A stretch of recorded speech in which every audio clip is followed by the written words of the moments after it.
Então nós estamos agora, no quinto domingo, com o tema de uma igreja que atende o clamor do necessitado. Nós já passamos por uma igreja que sabe lamentar e chorar, uma igreja que ora, uma igreja que abre portas, uma igreja que participa da missão de Deus. E hoje nós vamos olhar para essa questão do clamor do necessitado. Nós vamos olhar para quem é o necessitado, quem é o pobre, quem é o vulnerável. E eu gostaria de ler João capítulo 12, versículo de 1 a 8, que diz assim: 6 dias antes da Páscoa, Jesus chegou a Betânia, onde vivia Lázaro, a quem ressuscitou dos mortos. Ali prepararam um jantar para Jesus. Marta servia, enquanto Lázaro estava à mesa com ele. Então Maria pegou um frasco de nardo puro, que era um perfume caro, derramou sobre os pés de Jesus e os enxugou com seus cabelos. E a casa encheu-se com a fragrância do perfume. Mas um dos seus discípulos, Judas Iscariotes, que mais tarde iria traí-lo, fez uma objeção. Porque este perfume não foi vendido e o dinheiro dado aos pobres, seriam 300 denários. Ele não falou isso por interessar pelos pobres, mas porque era ladrão, sendo responsável pela bolsa de dinheiro, costumava tirar o que nela era colocado. Respondeu Jesus: deixe-a em paz, que o guarde para o dia do meu sepultamento, pois os pobres vocês sempre terão consigo, mas a mim vocês nem sempre terão. Uma passagem muito conhecida, para quem já está aqui um tempo, para quem já ouviu sobre toda essa questão, da Páscoa e antes da Páscoa.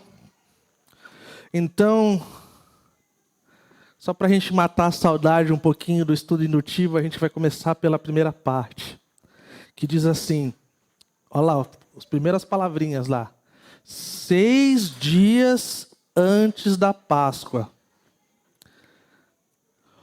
A gente pode ver que João ele está dando é como se fosse um marcador de tempo. Ele está tentando facilitar para a galera entender o que aconteceria na Páscoa.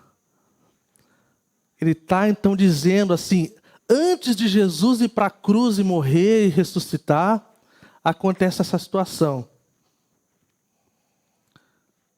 Então essa foi a última semana antes da morte e sepultamento de Jesus. Olha que interessante, quase metade do Evangelho de João se passa naquela semana, nos 6 dias, 7 dias antes da Páscoa. Seguindo, Mateus usa 33% do Evangelho sobre essa semana. Então a gente vê a importância dessa semana. Marcos usa 40%. Lucas 25%. Então, olhando e pensando nessa questão do estudo indutivo, quando nós olhamos para os outros evangelhos e nós vemos a ênfase nessa semana, nós não podemos deixar passar batido. Seguindo adiante. Então, Jesus chega a Betânia, onde vivia Lázaro, a quem ressuscitara dos mortos. Então, eu gostaria que vocês vessem a situação e a cena comigo.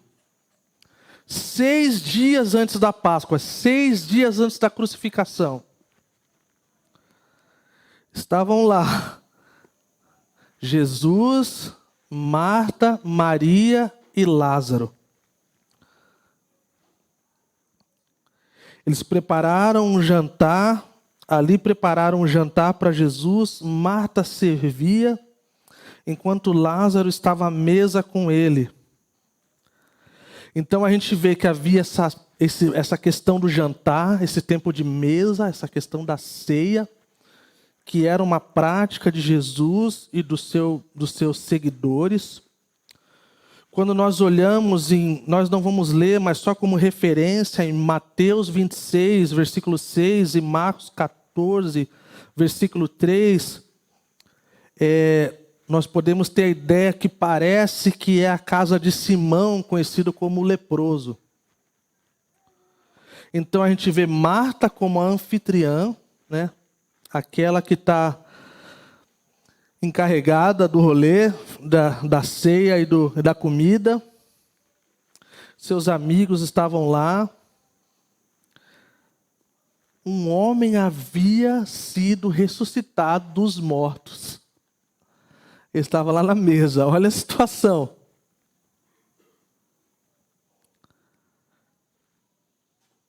Então, o que acontece? Eu fico pensando, muitos de nós achamos que milagres, eles têm poder de capturar o coração das pessoas e fazer as pessoas mudarem de tal forma. Eu acredito que assim como Deus, Ele tem poder para usar qualquer coisa, Ele pode usar o milagre também. Mas eu fico pensando, imagina a gente sentado na mesa com alguém que havia morrido, gente. A gente pensa assim, cara, isso é suficiente para transformar qualquer tipo de coração. Não é verdade? Quantos de nós, fulano morreu, já faz uns dias, está até fedendo.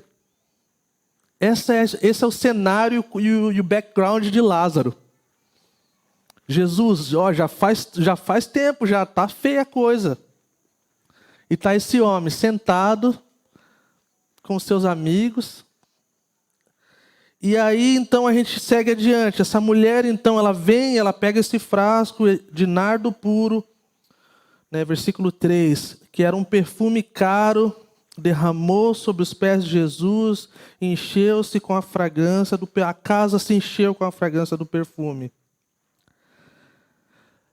A gente teria um outro domingo só para falar sobre o ato e essa coisa em relação a essa mulher que quebra esse vaso. Tem tantas implicações e tantas lições e tantas coisas para a gente, mas devido ao nosso tema de hoje, a gente vai dar ênfase numa outra coisa. Seguindo adiante, versículo 4 fala, mas um dos seus discípulos, Judas, que mais tarde iria traí-lo, fez uma objeção. Até aí, então, não há outro relato nos evangelhos de forma negativa de Judas. Uma observação importante para a gente.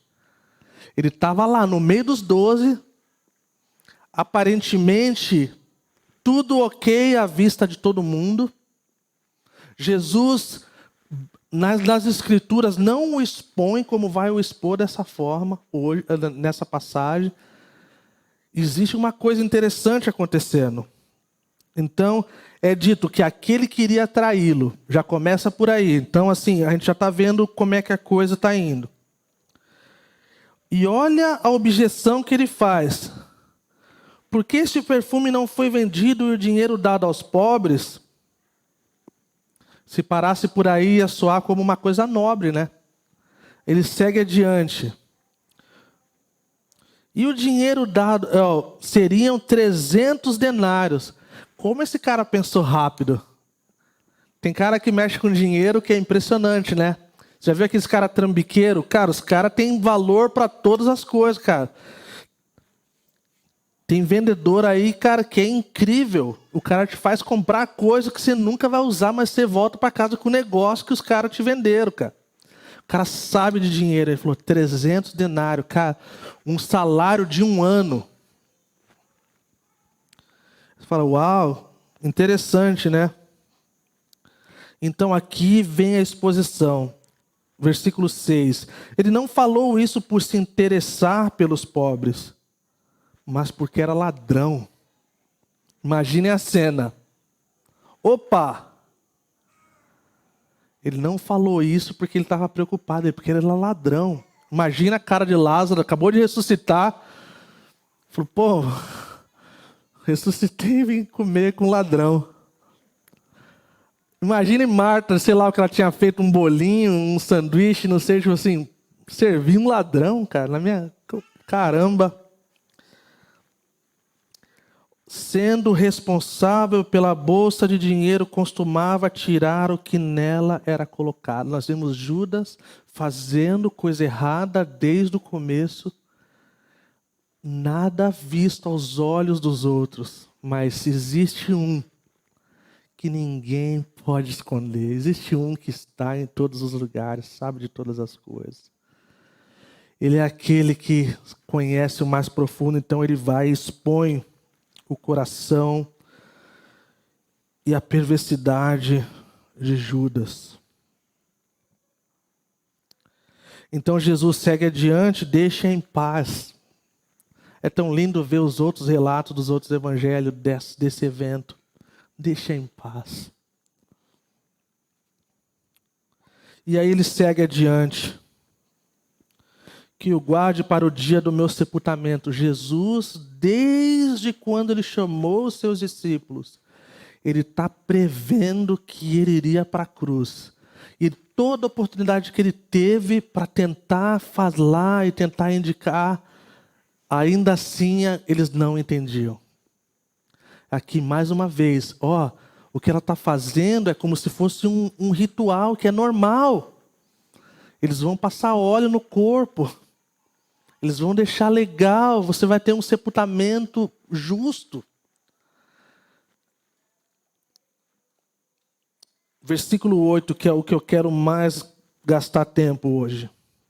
Pois os pobres vocês sempre terão consigo, mas a mim vocês nem sempre terão. Uma coisa interessante para esse texto é que nós olhamos simplesmente assim, por olhar ou não dar muita ênfase, nós podemos ter algumas interpretações que não são as mais adequadas, nós podemos deixar passar algumas coisas talvez que não deveríamos. Então o que acontece? Pois os pobres vocês sempre terão consigo, mas a mim vocês nem sempre terão. Então, antes disso ele fala do sepultamento. Então, quando a gente faz ligação do versículo anterior com esse, a gente está entendendo. Vocês não vão, eu não vou estar com vocês todo esse tempo, cara. Eu vou morrer. Esse é um dos pontos. E aí o que acontece? Nós precisamos olhar. Eu já ouvi pessoas falando assim, mas isso não vai mudar. Os pobres a gente sempre vai ter pobre. Existe uma realidade que é muito importante para nós como cristãos. É uma das coisas que eu tenho tentado enfatizar nos meus estudos é sobre essa questão do resultado da queda na vida do ser humano. E se você olhar, existem vários aspectos de pobreza. Existe a pobreza material, pessoas que realmente vivem em extrema pobreza e vivem na pobreza mesmo. Existem pessoas que estão pobres de várias outras coisas. E numa avaliação simples, bem simplista, mas bem realista, é que todos nós estamos na mesma situação diante da queda. Todos pecadores, todos afastados e destituídos da glória de Deus, precisando de um Redentor. Essa é uma coisa básica. Então, quando nós seguimos adiante, é tão interessante essa questão material, ou até mesmo espiritual, que nossas vidas, muitos de nós que estamos bem financeiramente, bem tendo um lar, bem tendo um trabalho, nós temos uma tendência de esquecer da realidade do mundo. E a realidade do mundo, pessoal, nós precisamos ser lembrados constantemente. Sabe uma coisa que é interessante? Se você olhar desde o começo lá do Antigo Testamento, você vai ver a história de Deus, Deus chamando o seu povo a lembrar. Porque isso quer dizer que nós esquecemos. Quando nós falamos de pobreza material, nós estamos falando de uma boa parte do nosso país. Nós estamos falando de uma boa parte do mundo.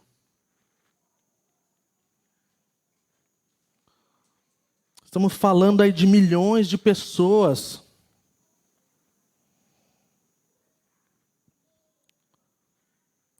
E isso deve mexer com o nosso coração. Isso deve mexer com a gente como igreja. De acordo com o IBGE, em 2019, diante da população brasileira de 209 a 211 milhões de brasileiros, nós temos 14 milhões para mais de que vivem em extrema pobreza. Estão na lista dos mais miseráveis, que vivem com menos de R$90 per capita por mês. Nós estamos falando de 51,7 milhões de pobres que vivem entre os R$89 a 150, 180 reais.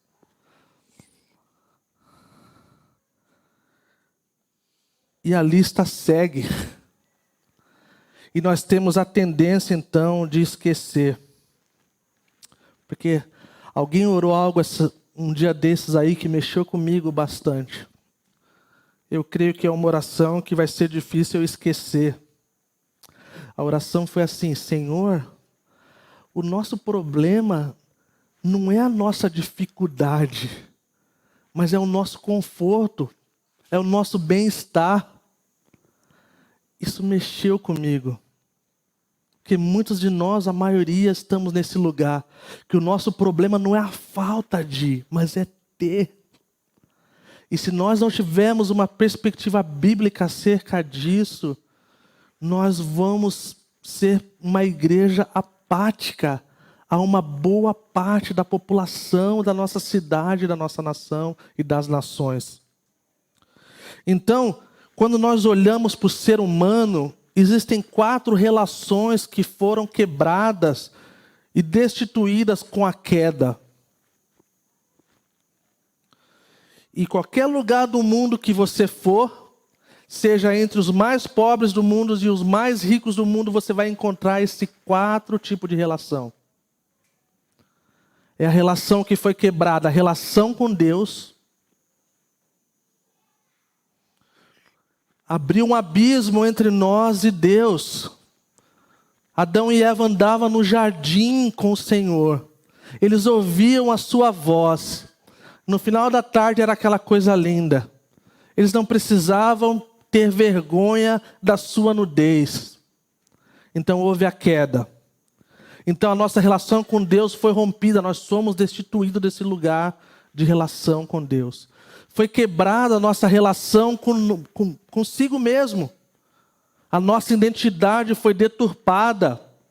Nós achamos que nós somos alguma coisa, que nós, na verdade, estamos numa situação ruim. A nossa relação com o próximo foi partida. E a nossa relação com a criação de Deus foi quebrada também. Então são 4 tipos de relações. Então quando você olha para o ser humano, você olha qual tipo de relação será que está reverberando mais. E quando eu penso nessa questão de uma igreja que atende o clamor do necessitado, eu não estou falando especificamente de dinheiro, pessoal. Eu volto a dizer, eu tenho orgulho de vocês. Essa igreja é uma das igrejas mais generosas que eu conheço. Pensa num grupinho pequeno, mas generoso. Eu nunca vi o coração de vocês ser endurecido para as causas que a gente tem tido demanda diante da comunidade. É impressionante. Isso é uma coisa linda, o qual eu tenho orgulho. Às vezes tem pastores que falam que parece que não tem orgulho da sua igreja. Parece que tem mais coisa ruim do que coisa boa. Eu tenho muito, em relação a isso, eu tenho muito orgulho de vocês. Todas as vezes que eu ouvi e eu vi alguma coisa acontecendo, que alguém estava com necessidade, vocês supriram. E supriram com grande generosidade. Alguns de vocês fora do normal. Então, pessoal, isso é para dar glória a Deus. Isso sim é aleluia, louvado seja o Senhor. Porque isso é uma parte, uma faceta de um povo que serve o Senhor, que é tão generoso como nenhum de nós. Mas existe mais do que isso. Eu costumo brincar que eu estive nos lugares mais pobres do mundo, lugares mais ricos do mundo. Eu estive na Tanzânia, onde eu dormia num quartinho com mais 2 amigos. Esse quartinho virava uma venda durante o dia. E à noite nós dormíamos com os tomates e com os abacaxis. Num negocinho. Mas já dormi em hotel 5 estrelas aí das nações. E a gente, então, eu costumo dizer que eu já vi o melhor e o pior do ser humano. E é interessante pensar que todos nós estamos na mesma categoria. Mas o que me chama a atenção, se você perguntar para alguém que é pobre, miserável, e você perguntar para eles o que é pobreza, você vai ficar impressionado. Que nós temos essa mentalidade da assistência, do dar. O que é incrível, e nós não vamos parar com isso. Nós não vamos diminuir com isso. Nós vamos avançar. E Deus vai nos colocar em lugares. Deus vai expor as coisas, pessoas no nosso caminho, para que a gente possa ser ainda mais generosos. Eu amo uma citação do pastor Eugene Cho. Ele fala assim que a generosidade faz com que nós controlemos as coisas, não as coisas nos controlam. Essa é a forma. Você quer desapegar das coisas? Você quer perder? Acha que as coisas estão te controlando? Abra sua mão. Você vai ver, essas coisas perdem o poder sobre nós. Então, como spoiler aqui, nós temos grande expectativa para o Natal. Natal, se você conhece um pouquinho da Lilian e de mim, Natal é algo grandioso para nós. Sabe por quê? Não é porque a gente compra um monte, não é porque a gente fica maluco e obsesso com o Papai Noel. É porque o Natal é algo incrível. O Natal, para a minha família, começa no Advento, no dia 28 de novembro. E nós vamos em jornada. A cada semana que passa, nós aprendemos o quão é importante o nascimento de Jesus. E quer saber, cara? O comprar é legal. E a gente continua comprando. Mas a gente não cai nessa loucura do consumismo. A gente não cai nessa questão de perdermos a nossa paz diante dessas coisas. Então, nós temos grandes planos para o Natal. E alguns planos talvez vão desafiar a gente mais do que o normal. Então, fiquem ligados. Dia 28 de novembro será o primeiro domingo do Advento. E como nós queremos ver os nossos lares rodeados da palavra de Deus, com expectativa do nascimento de Jesus. Mas talvez, ou bem provável, que a gente vai ser desafiado a pensar em pessoas que estão fora do nosso círculo de amigos e parentes. É interessante quando você ouve do pobre o que é pobreza. Eu volto a dizer.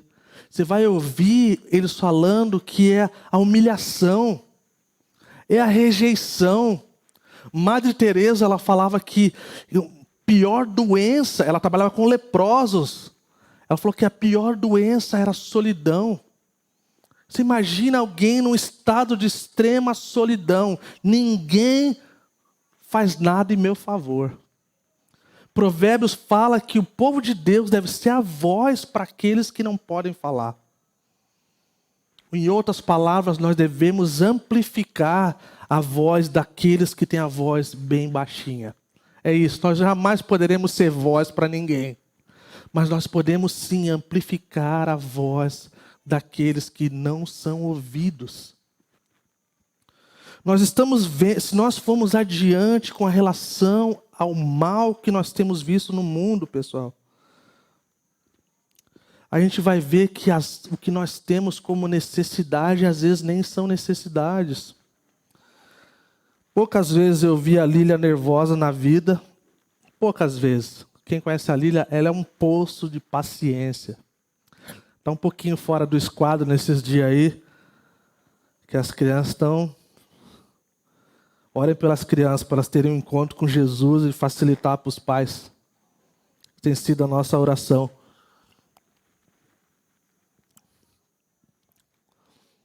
Nós mudamos para a Noruega em 2012. Uma das coisas que chamou muito a minha atenção na Lilian, fora da beleza dela, qual é fora, é a mais linda que eu conheço, era a forma que ela saiu de um país com o maior IDH no mundo, onde não existe pobreza. E ela vem para o Rio de Janeiro, cara. Tipo assim, não tinha uma máquina de lavar, cara. Era no tanquinho, sabe? E eu lembro de um amigo meu, tipo assim, me empurrando para ela. Falou, mano, olha isso, cara. E eu falei assim, nossa, ela tem umas qualidades que eu amo. E aí então, vocês sabem... Vou contar o final da história. Estamos aí um bom tempo casado, com 3 filhos. Quando nós mudamos para a Noruega em 2012, a Lilian ficou muito pistola da vida por um bom tempo. Ela havia voltado depois de uma década. Algumas pessoas da nossa idade tinham ficado ricas, literalmente. Quando eu falo rico da Noruega, é outro naipe, pessoal. Outras pessoas, cara, parece que a gente ficou... Mano, a gente estava no Brasil. Estava no Morro do Borel. Tipo assim, cara, você mora no Morro do Borel, tipo assim, cara, o que é necessidade, cara? E as pessoas vinham e falavam assim, vocês precisam disso, vocês precisam daquilo, vocês precisam... E ela tipo assim, cara, não preciso de nada disso, cara. Tudo isso aí é tipo assim, legal. Na Noruega, você precisa de um esqui. Porque o norueguês não pode ficar sem esqui. Então eles deram um para cada um de nós, até para mim. Pra ficar de enfeite. Jamais verão. Então, gente, o que eu quero dizer com isso? Nós precisamos sermos lembrados que a maior parte do mundo, uma boa parte do Brasil, uma boa parte da nossa cidade, não estão no mesmo lugar que nós, quando nós falamos de materialmente. Nós gostamos de citar que Jesus é o nosso maior exemplo. A maioria de nós aqui, ou talvez todos nós aqui, vivemos numa situação melhor do que Jesus viveu. Se você tem um lar, se você tem comida, se você tem um emprego, você está numa classe privilegiada entre os nobres do mundo. E isso não estou falando para que você se sinta mal, que você tenha uma vida boa, não é isso, pessoal, tá? O que eu estou falando é que uma igreja que atende o clamor do necessitado, ela precisa entender de que existe um mundo lá fora. Eu falo isso para os pais.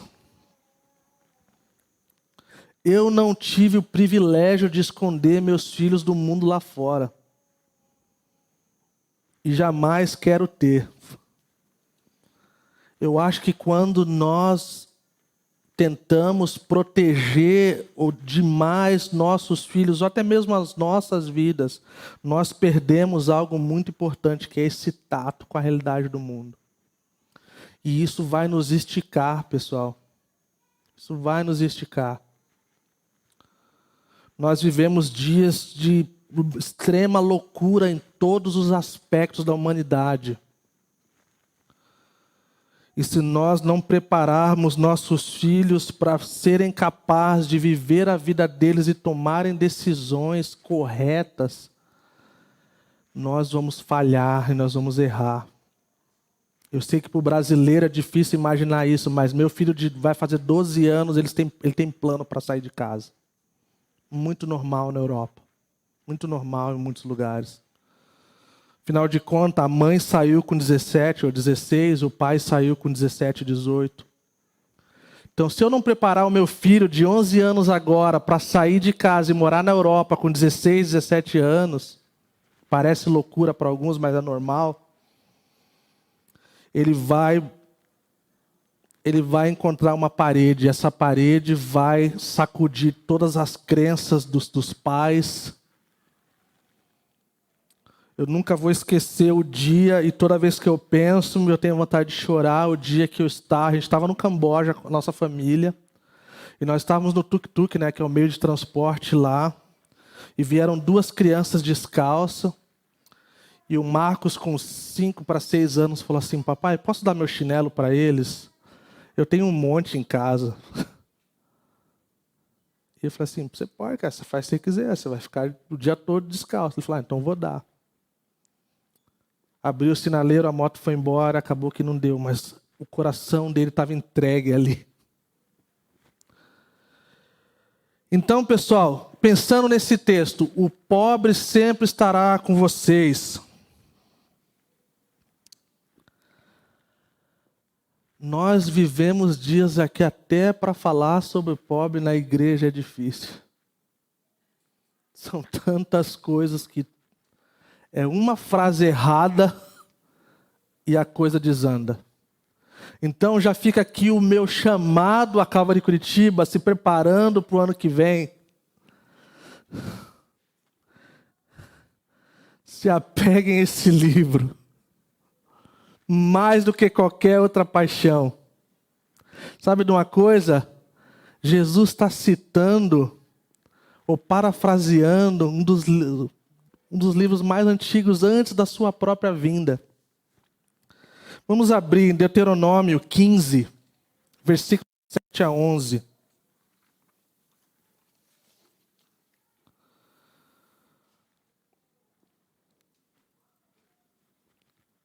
Deuteronômio 15, de 7 a 11, diz assim: se houver algum israelita pobre em qualquer das cidades da terra que o Senhor, o seu Deus, lhe está dando, não endureçam o coração, nem fechem a mão para com o seu irmão pobre. Ao contrário, tenham a mão aberta e empreste-lhe liberalmente o que ele precisar. Cuidado, que nenhum de vocês alimente esse pensamento ímpio. O 7º ano do cancelamento das dívidas está se aproximando e eu não quero ajudar o meu irmão pobre. Ele poderá apelar para o Senhor contra você e você será culpado pelo pecado. Dê-lhe generosamente e sem relutância no coração, pois por isso o Senhor, o seu Deus, o abençoará em todo o seu trabalho, em tudo o que fizer. Sempre haverá pobres na terra. Portanto, eu lhe ordeno que abra o coração para o seu irmão israelita, tanto para o pobre como para com o necessitado da sua terra. Quando alguém ouvir falar, mas o pobre sempre vai estar no nosso meio, você pode falar, portanto, mantenha o seu coração e a sua mão aberta. Portanto, não endureça o seu coração para com seu irmão, tanto para com o pobre ou necessitado. Nós vivemos dias onde as pessoas estão vivendo uma solidão online. Se você falar com psicólogos e psiquiatras, você vai ver que antigamente as pessoas tinham problema de insônia. Eles passavam a noite toda em branco, vagando. Hoje elas estão no celular e nos computadores, expostas a tudo quanto é tipo de porcaria e coisa ruim para a vida do ser humano. Então nós temos uma tarefa. A nossa tarefa é manter o nosso coração aberto em relação ao necessitado. É ter a nossa mão aberta em relação. existe algo incrível trabalhando com o pobre, com o vulnerável por um bom tempo. Tem coisas que nós olhamos para a história, pessoal, que parece tão fora da nossa realidade que a gente não consegue compreender. Tem coisas no passado que aconteceram que, quando a gente pensa, por exemplo, na escravidão, né? A gente lembra da história do Reino Unido, a gente lembra em livros, em filmes. É algo tão longe. Mas uns anos atrás, a gente teve uma das grandes atrocidades, que foi na Nigéria, com um grupo parecido com o Talibã, chamado Boko Haram. Pegaram as meninas num colégio cristão, fizeram atrocidades, poucos anos atrás. E uma das coisas que sempre motivou meu coração era... Quando a gente começa a ficar mais velho, a gente começa a pensar em legado. Quando a gente é novo, a gente quer viver a vida. Quando a gente começa a envelhecer, a gente fica pensando que tipo de legado eu quero deixar para as pessoas, que tipo de legado eu quero deixar. E eu acho que eu já falei isso aqui, uma das coisas mais lindas que eu pude presenciar foi um dos meus amigos perguntar para o Marcos e falar assim: Marcos, o que teu pai faz da vida? E ele falou assim: meu pai trabalha para ajudar as pessoas que sofrem e para pegar os caras ruins, os caras do mal. E era o que realmente a gente fazia na época. Nós estamos falando, quando nós falamos de injustiça, parece tão distante, mas está aqui, gente. Sabia que o mercado do sexo, a exploração sexual, é um dos crimes organizados mais lucrativos do mundo? Sabia que está falando de bilhões, mais do que Adidas, Nike e Starbucks junto? Você sabia que o linguajar desses lugares é assim? Se você vender um eletrônico, você vai vender uma vez. Mas se você tiver alguém trabalhando num bar, você pode vender 20, 30 vezes ao dia. Nossa, mas isso é terrível. É terrível. E se você vê os números, você vai ficar chocado. Nunca na história da humanidade houve tantas pessoas diante dessas circunstâncias. Nossa, mas que medo! E agora, meus filhos? Os teus filhos, eles precisam ser pessoas que são bem treinadas pelos seus pais. Eles precisam ser crianças que vão amar Jesus, que vão fazer a diferença nesse mundo. Ah, Cacá, você foi para esses lugares, você não tinha medo, o que ia fazer com seus filhos e com a sua esposa? Meu pastor costumava dizer: o diabo sabe aonde você mora. Ele sabe onde você mora. Então, nós lemos de manhã o que o homem pode fazer para nós. Então, gente, uma igreja, já indo para o final, uma igreja que atende o clamor do necessitado, é uma igreja que entende que Deus está colocando a sua mão sobre cada um de nós e nos dando uma vida, uma condição que não é para nós.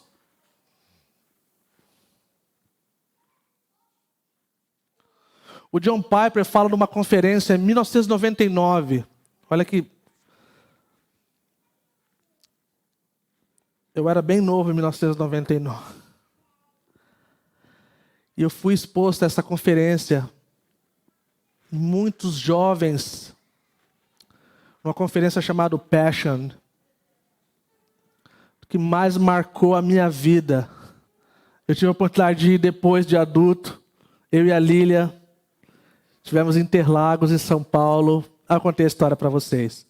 Mas em 1999, estavam lá uns cantores que nem eram tão famosos assim, mas estava o John Piper. E ele fala uma coisa.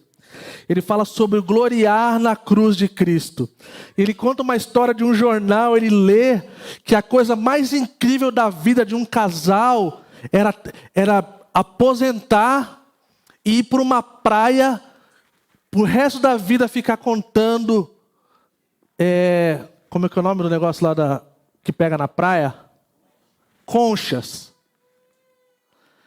Estava no jornal. Casal trabalhou a vida toda, fizeram muito dinheiro, agora estão aposentados e agora eles gastam o restante dos seus anos pegando conchinhas na praia. Ele desafiou aquela multidão de jovens e falou assim: cara, vocês não são essas pessoas. Vocês não querem ficar pegando conchinhas, tipo assim, no resto da vida de vocês. Então, gente, eu sei que vocês não querem pegar conchinhas o resto da vida de vocês. Mas eu queria, de fato, que a nossa igreja fosse um lugar que a gente tem consciência. Mais uma vez, eu quero enfatizar que eu não sou contra vocês viverem uma vida boa, tá, gente? Eu amo viver vida boa. E vivi na Noruega por 5 anos. Incrível.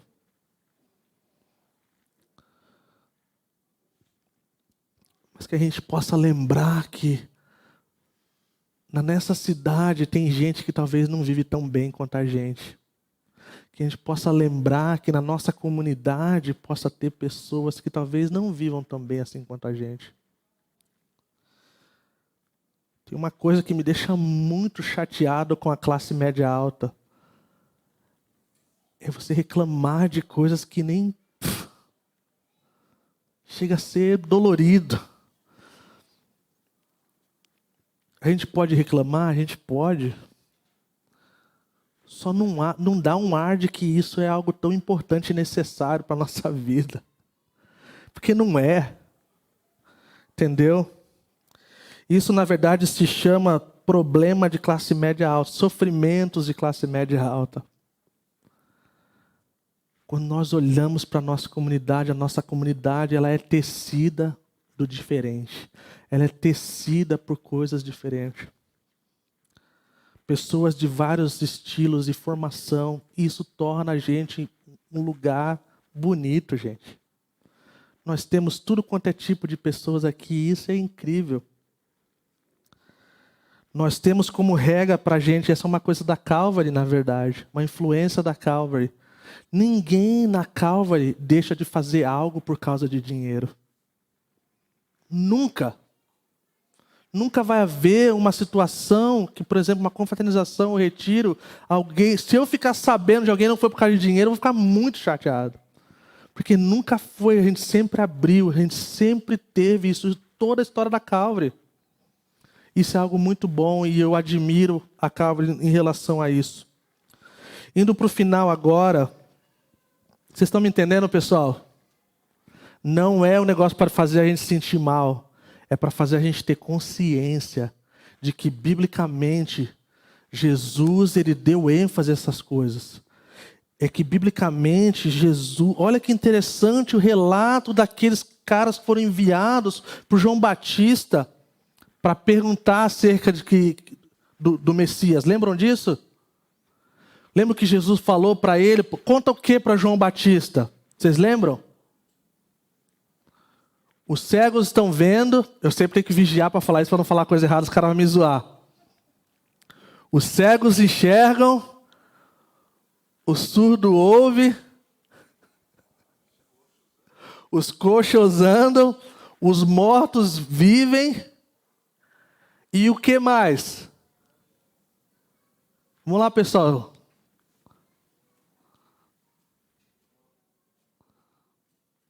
Não pode procurar no Google. Hã? O evangelho está sendo proclamado aos pobres. Uma palavra muito difícil em grego de se pronunciar. Mais ou menos porros. Que quer dizer destituído. Sem riqueza. Que não faz parte da sociedade. Ah, mas e o pobre de espírito? Nesse caso aqui, se você olhar no dicionário Strong's, se você for no Blue Letter Bible, e você colocar essa passagem, você vai ver isso. Alguém que está numa situação que a gente conhece que é o pobre. Então, pessoal, Fechando, lembrando que se uma boa parte da nossa população faz parte desse grupo do necessitado, seria estranho a nossa comunidade não fazer parte disso. Seria estranho as pessoas não sentirem que elas podem vir aqui. Então, por isso, alguns de nós vão precisar ser esticados um pouco. Talvez em alguns dos nossos eventos, talvez a gente vai ter que diminuir um pouco. Às vezes a gente pode fazer melhor, às vezes a gente pode fazer mais de boa.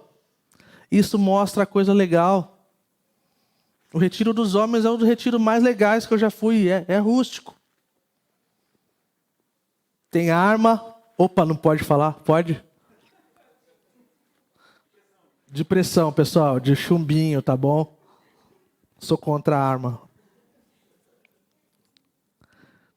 Tem um monte de coisa legal. É um tempo que a galera esperava no fim do ano porque a gente vai se reunir. A gente conversava bastante, tem entretenimento, a gente ouvia a palavra de Deus. Mas é um lugar simples. E tá ok. Acho que até as mulheres conseguem fazer isso. Se realmente elas amam Jesus e talvez elas poderiam, tipo assim, incluir outras pessoas talvez que não precisam ir para um lugar chique. Ou talvez, às vezes, a gente podia ir para o lugar chique. Os homens podiam ir para o lugar chique também. Eu curto lugar chique. Mas vocês estão entendendo, pessoal? É essa abertura que a gente precisa ter. A gente não quer fazer nada diante do que a gente está sendo empurrado para fazer. A gente quer ser aqui, ó. Jesus tinha essa coisa incrível. Ele sabia estar com qualquer tipo de pessoa sem trazer essa coisa ruim que muitas vezes as classes sociais nos trazem. De sentir bem, estando com o centurião e sentir bem com o pobre.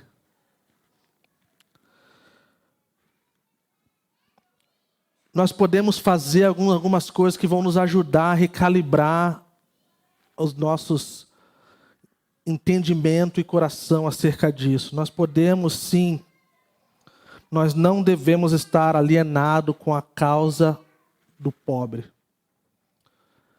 Porque Jesus falou que nós deveríamos, Paulo falou que nós deveríamos, o Antigo Testamento, Moisés falou que a gente deveria. E lembrando, quando nós pensamos que nós temos algo para dar para os outros, talvez a gente pode ficar pensando que a gente é quase um salvador. Mas na verdade alguém colocou dessa forma, que não é colocando o pão na mão do necessitado, mas é como se fosse pegar na mão dele e dizer, eu também sou assim. O mesmo Deus que me resgatou pode te resgatar. O mesmo Deus que me curou pode te curar.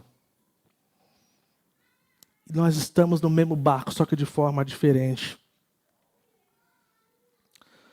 A gente pode se envolver com a causa de missionários, organizações. Isso vai nos ajudar a recalibrar as nossas afeições. Eu já falei 1000 vezes sobre esse autor, James K.A. Smith, meu autor favorito. Ele fala assim, não desprezem a educação do tempo de mesa. Não desprezem esse tempo da janta, do almoço com a sua família. Ele gasta uma boa parte, algumas páginas falando de quão importante é esse lugar de você trazer a mesa. Minha casa é uma loucura. Cinco da gente na mesa. Cara, a gente está comendo, sempre dá uns fight, umas brigas e tal. Mas existe uma coisa, quem já comeu em casa sabe, quando a gente come alguma coisa gostosa e que a gente fica muito empolgado, a minha oração é sempre a mesma. E isso é uma forma, quando eu falo litúrgica, eu estou falando de um hábito, que é algo pedagógico, que ensina algo. Os meus filhos estão crescendo e eu gostaria que todos nós tivéssemos esse hábito de ensinar nossos filhos e nossos cônjuges na mesa. Trazer histórias legais que a gente pode sorrir, mas talvez trazer coisas que a gente pode chorar. E minha oração, sempre quando a gente come frango com curry e tacos, que é nosso favorito em casa, eu oro: Senhor, lembra daqueles que não têm, e que o seu povo seja a resposta do clamor deles. Então nossos filhos estão crescendo sabendo que o que eles têm na mesa é um privilégio. Não é bênção, porque existe muito pobre, muito mais abençoado espiritualmente do que nós. Então nós precisamos, pessoal, vamos levantar. Eu já falei demais. Se você tiver qualquer dúvida, sinta-se à vontade para vir falar comigo, tá bom?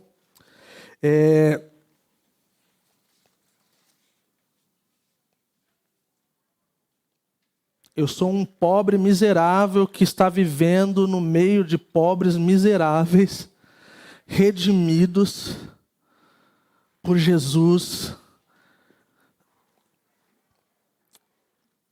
E que nós estamos no melhor lugar das nossas vidas que a gente pode estar, é em Jesus Cristo. E saber que nós estamos vivendo o reflexo da queda do homem. E que glória a Deus que Deus tem nos dado uma família, um emprego, comida, oportunidade de usufruir de coisas boas dessa vida. Isso é incrível, pessoal. Que a gente não tome isso como uma coisa light. Que a gente não tome isso como algo que é normal. E que o Senhor nos ajude a sermos uma igreja ainda mais com a mão aberta. Não só com as nossas finanças, mas com tudo que nós temos e que nós somos. Vamos orar.